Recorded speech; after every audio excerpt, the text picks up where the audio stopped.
Պարոն Վարդանյան, այսպես սիրուն պանցիկ անցակ դուք, ուզում եմ, որ դուք անդրադառնաք այս անհրաժեշտությունը ինչից առաջացա, եւ դուք էլ Հայաստանի Հանրապետության քաղաքացի եք եւ տեսնում եք ինչա կատարում եկեղեցու շուրջ, չեմ ուզում շատ մանրամասնել, որտեղ բոլորս էլ գիտենք։ Ուզում եմ հասկանամ, ստեղ այս օրենսդրական հողային օրենսգրքի փոփոխությունը ինչով է պայմանավորված եւ եթե դուք հղում եք անում 64 եւ 75 հոդվածի 64-1-2-ը, դա նույն կարգավորումը չէ։ Անհատույց օգտագործումն ու սեփականության իրավունքը նույնն է, քաղաքացիական օրենսգրքով էլ հստակ կարգավորում է։ Այսինքն ընդհանրապես դուք փորձում եք համոզել, որ այդ նույն դրույթը կրկնվող դրույթ է այն օրենսգրքում եւ մենք անիմաստ ենք գտնում 64-ի 1-ի մնալը փոխում ենք։ Այնինչ 75-ը, որը որ ավելի ուժեղ նորմա, որը սեփականությունն է փոխանցում եւ ավելի կարգավորվում է մեր օրենսդրությամբ եւ օրենսդիրը պատահական չի ժամանակին եւ հիմա էլ լավարկման արդյունքում փորձում է ավելի ամրագրել այդ ամեն ինչը։ Օրինակ բերեմ օրինակներ։ Հիմա համայնքներում կամ այլ տեղերում որտեղ որ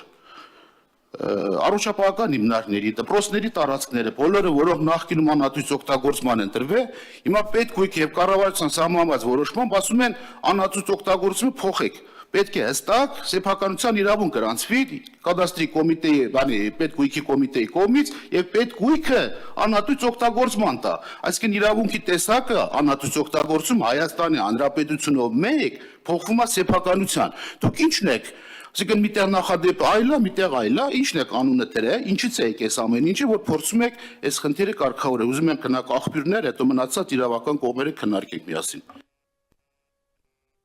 Խնդրեմ, պարոն Վարդանյան։ Պարոն Ղազարյան, իմ խոսքում ամենևին էլ նպատակ չկար լղոզված ասելու կամ սահուն ասելու, այլ հստակ նաև իմ ելույթում ասեցի, որ ցանկանում ենք ուժը կորսած ճանաչել սեփականության իրավունքով փոխանցված իրավակարգավորումները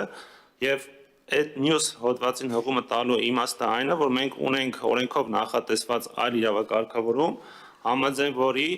նույնպես նույն հողամասերը կարող են առանց մրցույթի անհատույց օգտագործման իրավունքով փոխանցվել եկեղեցուն։ Իսկ ընդհանուր սա շղթայական իրավակարգավորումներ է եւ հատուկ առանձնահատուկ կարգավորում չկա, որ նպատակ չկա եւ նպատակը ամենայն դեպս պետական սեփականության եւ համայնքային սեփականության հողամասերի նպատակային նշանակության օգտագործելն է։ Այդ իրավակարգավորումները հաշվի առնելով նաեւ հետեւողական քաղաքականություն է իրականացվում պետական համայնքային սեփականությունը ըստ նպատակի օգտագործելու համար։ Պարոն Վարդանյան, տարիների վեր այդ քաղաքականություն իրականացվում է։ Պետական եւ համայնքային հողամասերը ըստ նպատակային եւ գործառնական նշանակությամբ օգտագործելու կարգը սահմանելու մասին եւ վերջ հաշվով գնում է, եթե ինչ որ կա վեճեր եւ այլ բաներ, գնում ասում է տատական կարգով անգուցա լուծում է ստանում։ Ես ուզում եմ հստակեցնենք, դուք տարանջատեք անհատույց օգտագործման ինչ է իրենից ներկայացնում տրման կարգը եւ սեփականության իրավունքով փոխանցված հողամասերը։ Կոնկրետում որ փոխանցվել է, այդ թվում Հայրաքելական սուրբ եկեղեցու փոխանցված հողամասերը, որոնք սեփականության իրավունքով են փոխանցվել։ Այս օրենքի ընդունումից հետո հետադարձ ուժ կարող է կիրառվել դրա վրա, թե չէ մեկ, եւ երկրորդը անհատույց օգտագործման եւ սեփականության իրավունքի տեսակը տարանջատեք։ Դե դեպքում ես առաջարկում եմ բերեք 64-ի 1-2-ը չեղարկեք 70-ը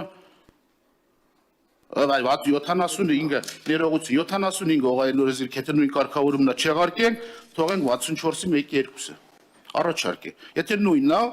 մեր երկիրն էլ գնում է այդ ուղղությամբ, որտեղ այդ քաղաքականությունը,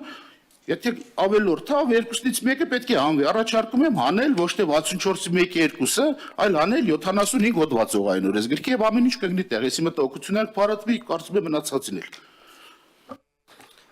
Շնորհակալություն, նախ ուզում հստակ արձանագրենք, որ սա չի վերաբերում նախկինում սեփականության իրավունքով տրամադրված հողամասերին եւ հետադարձ ուժի խնդիր չկա, այն ինչ որ սեփականության իրավունքով փոխանցվել է, սեփականության իրավունքով փոխանցվել է,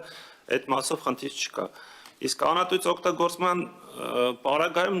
մենք իրականում որևէ խնդիր չենք տեսնում, եթե նույն գույքը հողամասը անհատույց օգտագործման իրավունքով տրամադրվում է